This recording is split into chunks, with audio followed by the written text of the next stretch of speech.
आज हम नए साल में प्रभु के कदमों में आए। ਅੱਜ ਅਸੀਂ ਨਵੇਂ ਸਾਲ ਦੇ ਪਹਿਲੇ ਦਿਨ ਹੀ ਪ੍ਰਭੂ ਦੇ ਕਦਮਾਂ ਦੇ ਵਿੱਚ ਆਏ ਹਾਂ। आज के दिन में लोग एक दूसरे को हैप्पी न्यू ईयर कह रहे हैं। ਅੱਜ ਦੇ ਦਿਨ ਲੋਕ ਇੱਕ ਦੂਜੇ ਨੂੰ ਨਵੇਂ ਸਾਲ ਦੀਆਂ ਮੁਬਾਰਕਾਂ ਦੇ ਰਹੇ ਹਨ। कितने लोग हैं जो नए साल में नया जैकेट, नया पैंट कोट और नई टोपी, नई कोटी डालकर आए हैं। ਕਿੰਨੇ ਲੋਕ ਆ ਜੋ ਨਵੇਂ ਸਾਲ ਵਾਲੇ ਦਿਨ ਨਵੇਂ ਕੱਪੜੇ, ਨਵੀਂ ਕੋਟੀ, ਨਵੀਂ ਟੋਪੀ, ਨਵਾਂ ਪੈਂਟ ਕੋਟ ਪਾ ਕੇ ਆਏ ਹਨ नया साल है, ਕਿਉਂਕਿ ਨਵਾਂ ਸਾਲ ਆ। ध्यान से सुनना ਧਿਆਨ ਦੇ ਕੇ ਸੁਣੀਏ मेरे प्रिय भाइयों बहनों। ਮੇਰੇ ਪਿਆਰੇ ਭੈਣੋ ਤੇ ਭਰਾਵੋ, परमेश्वर के आत्मा ने ਪਰਮੇਸ਼ਵਰ ਦੇ ਆਤਮਾ ਨੇ पौलुस प्रेरित के द्वारा ਪੌਲਸ ਰਸੂਲ ਦੇ ਦੁਆਰਾ एक वचन करंथ की कलीसिया में भेजा, ਇੱਕ ਵਚਨ ਕਰੰਥਸ ਦੀ ਕਲੀਸਿया ਦੇ ਵਿੱਚ ਭੇਜਿਆ। लेकिन वो वचन पूरी दुनिया की कलीसिया के लिए परमेश्वर का वचन बन गया। ਤੇ ਉਹ वचन ਪੂਰੀ ਦੁਨੀਆ ਦੀਆਂ ਕਲੀਸਿਆਵਾਂ ਦੇ ਲਈ ਪਰਮੇਸ਼ਵਰ ਦਾ वचन ਬਣ ਗਿਆ। वो वचन क्या था? ਉਹ वचन ਕੀ ਸੀ? दूसरी ग्रंथियों की पत्री उसका 5 अध्याय उसका 17 वचन, ਦੂਸਰਾ ਕਰੰਥੀਆ 5 ਅਧਿਆਇ ਉਹਦਾ 17 वचन, सेकंड क्रंथिस चैप्टर 5 वर्स 17। ਦੂਸਰਾ ਕਰੰਥੀਆ 5 ਅਧਿਆਇ ਉਹਦਾ 17 वचन। पढ़िएगा पंजाबी में, हिंदी में। ਪੰਜਾਬੀ ਦੇ ਵਿੱਚ ਵੀ ਪੜਾਂਗੇ ਤੇ ਹਿੰਦੀ ਦੇ ਵਿੱਚ ਵੀ ਪੜਾਂਗੇ। ਹਾਲੇਲੂਇਆ। ਸੋ ਜੇ ਕੋਈ ਮਸੀਹ ਵਿੱਚ ਹੈ ਤਾਂ ਉਹ ਨਵੀਂ ਸ੍ਰਿਸ਼ਟ ਹੈ, ਪੁਰਾਣੀਆਂ ਗੱਲਾਂ ਬੀਤ ਗਈਆਂ, ਵੇਖੋ ਨਵੀਆਂ ਹੋ गईਆਂ ਹਨ। इसलिए यदि कोई मसीह में है तो वो नई सृष्टि है, पुरानी बातें बीत गई हैं, देखो सब बातें नई हो गई हैं। आमीन। ਆਮੀਨ। अभी इस वचन के ऊपर थोड़े समय हम ध्यान करेंगे। ਥੋੜੀ ਦੇਰ ਆਪਾਂ ਇਸ वचन ਦੇ ਉੱਤੇ ਧਿਆਨ ਦੇਵਾਂਗੇ। जितने भी बुजुर्ग, माताजी, पिताजी, भाई बहन, नौजवान बेटे बेटियां इधर प्रभु की हजूरी में आए हैं, ਜਿੰਨੇ ਵੀ ਨੌਜਵਾਨ ਭੈਣਾਂ, ਭਾਈ, ਬਜ਼ੁਰਗ, ਮਾਂ-ਬਾਪ ਇਸ ਜਗ੍ਹਾ ਤੇ ਪ੍ਰਭੂ ਦੀ ਹਜ਼ੂਰੀ ਦੇ ਵਿੱਚ ਆਏ ਹਨ। आप लोग कहीं खड़े हैं, आप ड्यूटी कर रहे हैं, फिर भी अपना कान एक बार इधर जरूर लगाएं। ਤੁਸੀਂ ਕਿਤੇ ਵੀ ਖੜੇ ਹੋ, ਆਪਣੀ ਜ਼ਿੰਮੇਵਾਰੀ ਨਿਭਾ ਰਹੇ ਹੋ, ਤਾਂ ਵੀ ਆਪਣਾ ਕੰਨ ਇਧਰ ਪ੍ਰਭੂ ਦੇ ਵਚਨ ਦੇ ਵੱਲ ਲਗਾ ਕੇ ਰੱਖੀਏ। इधर में पौलुस प्रेरित कहते हैं, ਇਧਰ ਪੌਲਸ ਰਸੂਲ ਕਹਿੰਦੇ ਹਨ, जो कोई भाई बहन ਜੋ ਕੋਈ ਵੀ ਭੈਣ ਭਾਈ मसीह में आ गया ਮਸੀਹ ਦੇ ਵਿੱਚ ਆ ਗਿਆ, वह नई सृष्टि बन गया है। ਉਹ ਨਵੀਂ ਸ੍ਰਿਸ਼ਟੀ ਬਣ ਗਿਆ ਹੈ। ध्यान से सुनना, ਧਿਆਨ ਦੇ ਕੇ ਸੁਣੀਏ। नया साल, ਨਵਾਂ ਸਾਲ हम खुशी मना रहे हैं। ਅਸੀਂ ਖੁਸ਼ੀ ਮਨਾ ਰਹੇ ਹਾਂ। आज हिंदुस्तान पंजाब में पार्टियां चल रही होगी। ਅੱਜ ਭਾਰਤ ਦੇ ਵਿੱਚ, ਪੰਜਾਬ ਦੇ ਵਿੱਚ ਪਾਰਟੀਆਂ ਚੱਲ ਰਹੀਆਂ ਹੋਣਗੀਆਂ। हैप्पी न्यू ईयर फोनों में बोल रहे होंगे। ਨਵਾਂ ਸਾਲ ਮੁਬਾਰਕ ਹੋਵੇ, ਨਵਾਂ ਸਾਲ ਮੁਬਾਰਕ ਹੋਵੇ, ਇੱਕ ਦੂਜੇ ਨੂੰ ਮੋਬਾਈਲ ਫੋਨਾਂ ਤੇ ਬੋਲ ਰਹੇ ਹਨ। लेकिन हमारे लिए नए साल का मतलब क्या है? ਪਰ ਸਾਡੇ ਲਈ ਨਵੇਂ ਸਾਲ ਦਾ ਮਤਲਬ ਕੀ ਹੈ? क्या मैं अंदर से नया बन गया? ਕੀ ਮੈਂ ਅੰਦਰੋਂ ਨਵਾਂ ਬਣ ਗਿਆ ਹਾਂ? क्या मैं अंदर से नई बन गई? ਕੀ ਮੈਂ ਅੰਦਰੋਂ ਨਵੀਂ ਬਣ ਗਈ ਹਾਂ? हमें नया बनने की जरूरत क्या थी? ਸਾਨੂੰ ਨਵਾਂ ਬਣਨ ਦੀ ਲੋੜ ਕਿਉਂ ਸੀ? क्योंकि पाप ने हमको बर्बाद कर दिया है। ਕਿਉਂਕਿ ਪਾਪ ਨੇ ਸਾਨੂੰ ਬਰਬਾਦ ਕਰ ਦਿੱਤਾ ਹੈ। पाप हमारे हृदय में राज कर रहा है। ਪਾਪ ਸਾਡੇ ਦਿਲਾਂ ਦੇ ਵਿੱਚ ਰਾਜ ਕਰ ਰਿਹਾ ਹੈ।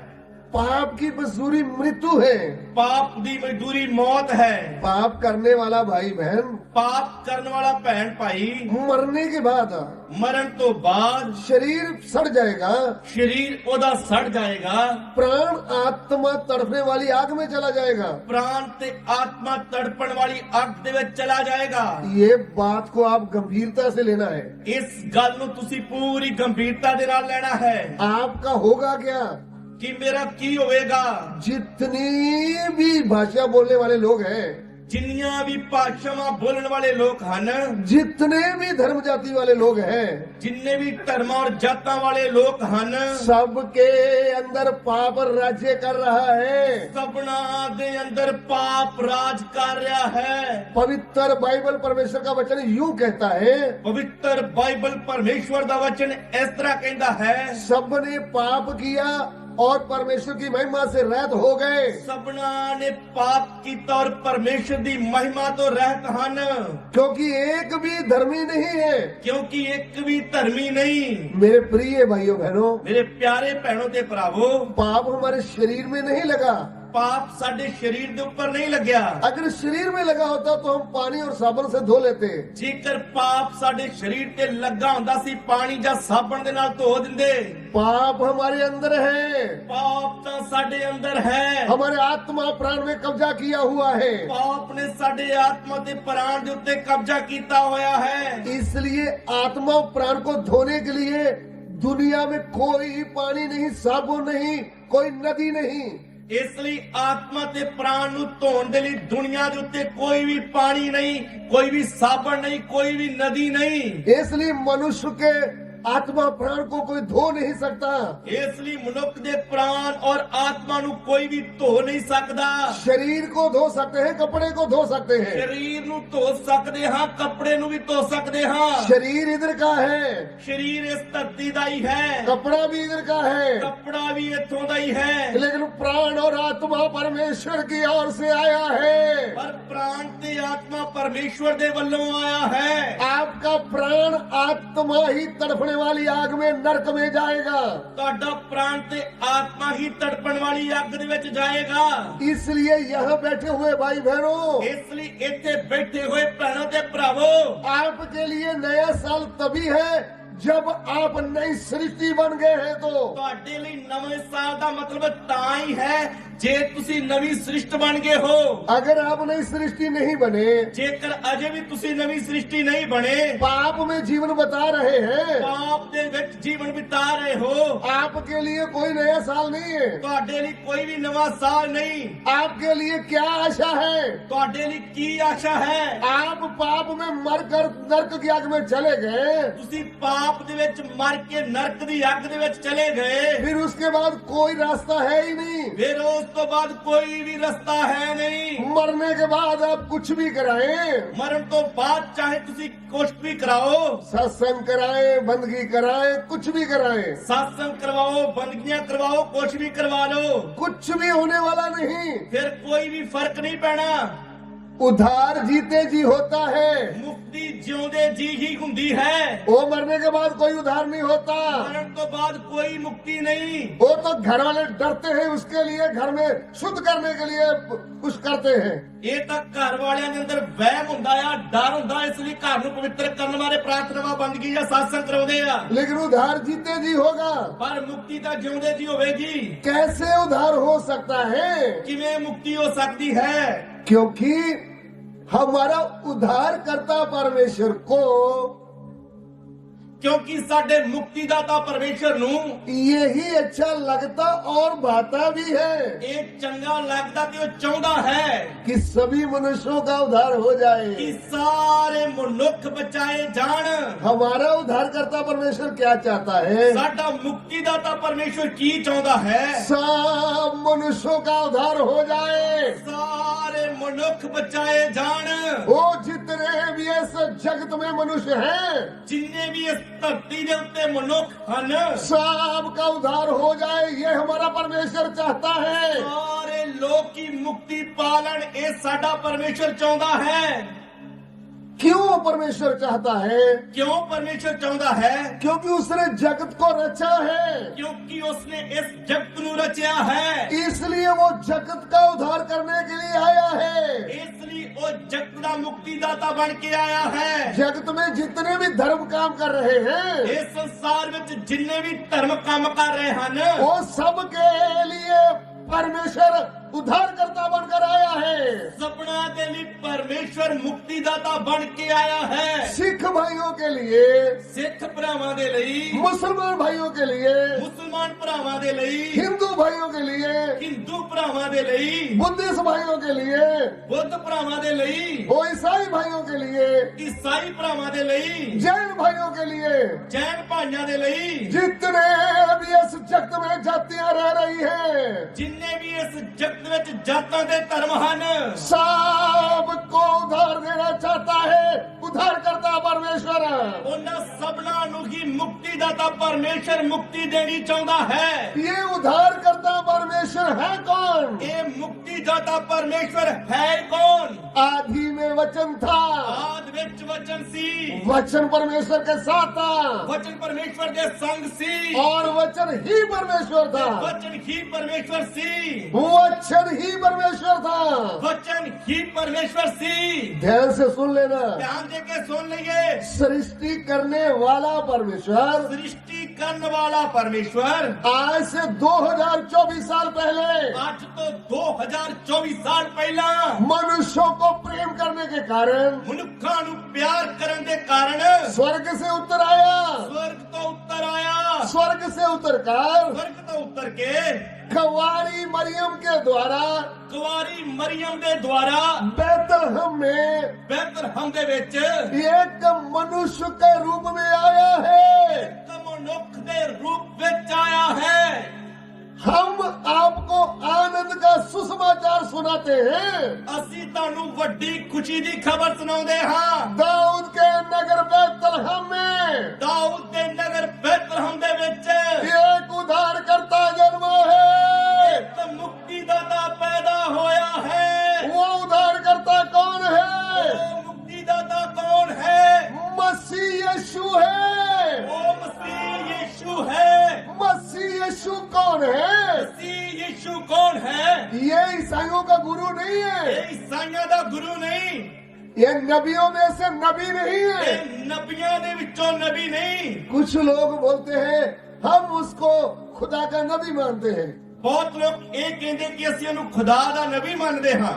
भाई साहब, भाई साहब, आपकी भीतर की आंखें खुली नहीं है। तेरियां अंदर दी अखां खुलियां नहीं। जिस दिन आपकी भीतर की आंखें खुलेगी, जिस दिन तेरियां अंदर दी अखां खुल गईयां, फिर आप खुदा का नबी नहीं बोलेंगे, फिर तुसी मसीह यीशु नूं खुदा दा नबी नहीं बोलोगे, फिर बोलेंगे खुदा मनुष्य के रूप में आया है।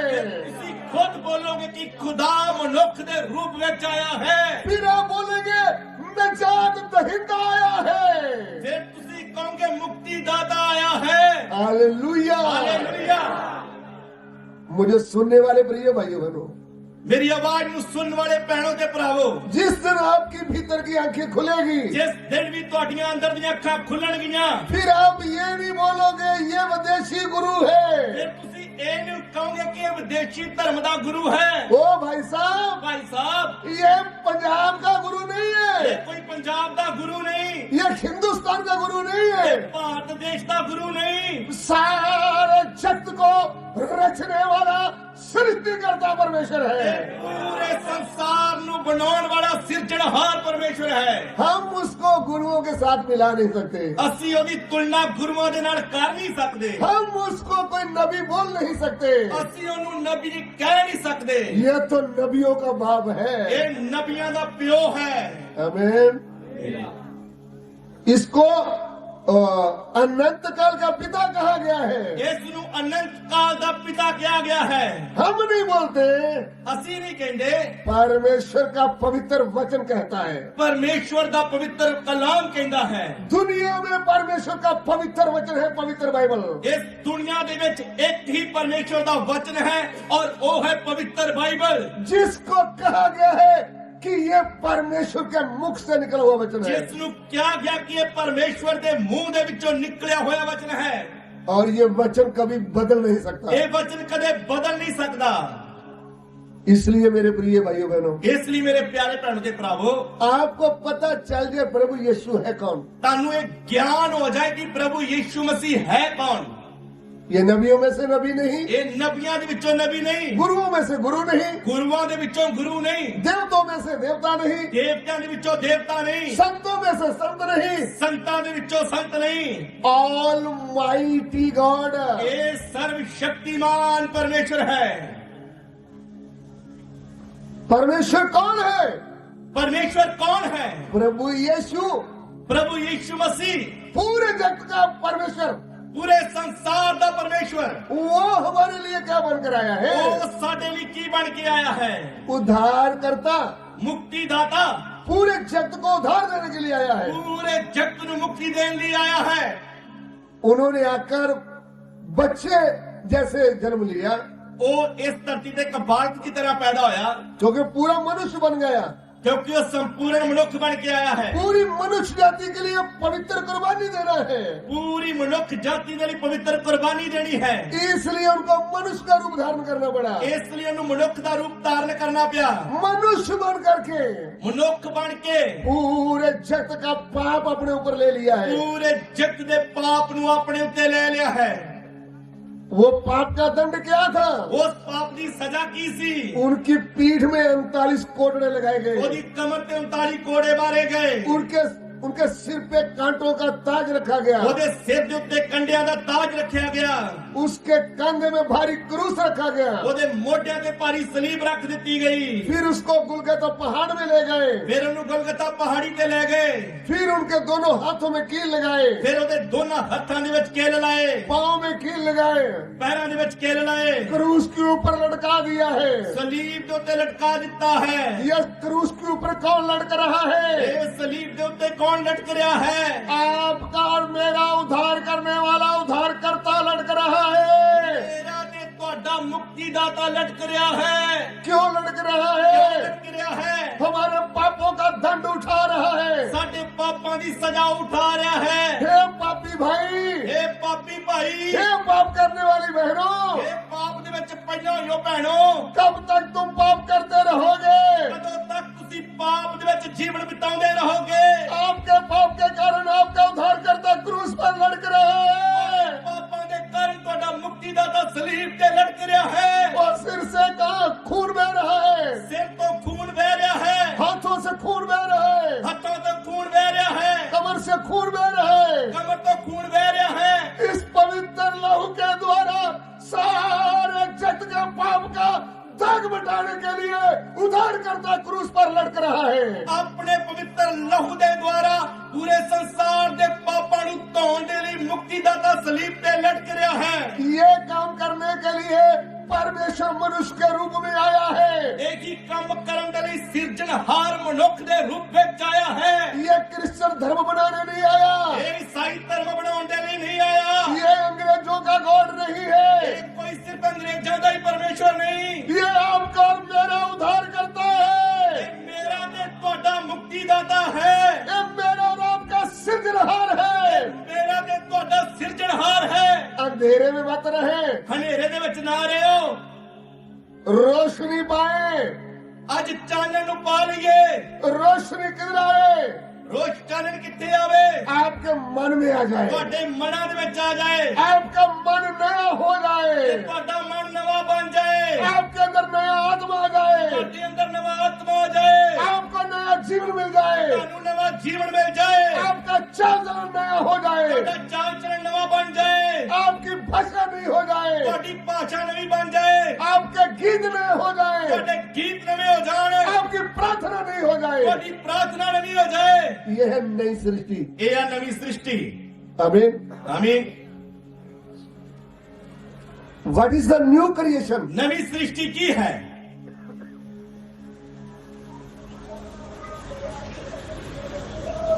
न्यू हार्ट, नवा दिल, न्यू स्पिरिट, नवा आत्मा, न्यू करेक्टर, नवा चरित्र, न्यू लैंग्वेज, नवी भाषा, न्यू सॉन्ग, नवे गीत, न्यू प्रेयर।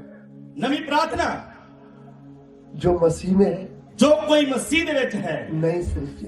वो नवी सृष्टि है। पुरानी बातें बीत गई, पुरानियां गल्लां बीत गईयां, सब कुछ नया हो गया। देखो सब नवा हो गया है। क्या कैसे नया हो गया ये है? सब कुछ नवा किवें हो गया है? यीशु विश्वास के द्वारा मेरे मन में आया है। यीशु विश्वास के द्वारा मेरे मन दे विच आया है। कौन सा यीशु? केड़ा यीशु? सृष्टिकर्ता यीशु, सृष्टिकर्ता यीशु, उद्धारकर्ता यीशु। मुक्तिदाता यीशु किधर आया है? कित्ते आया है? मेरे मन में आया है। मेरे मन दे विच आया है। हालेलुया। हालेलुया।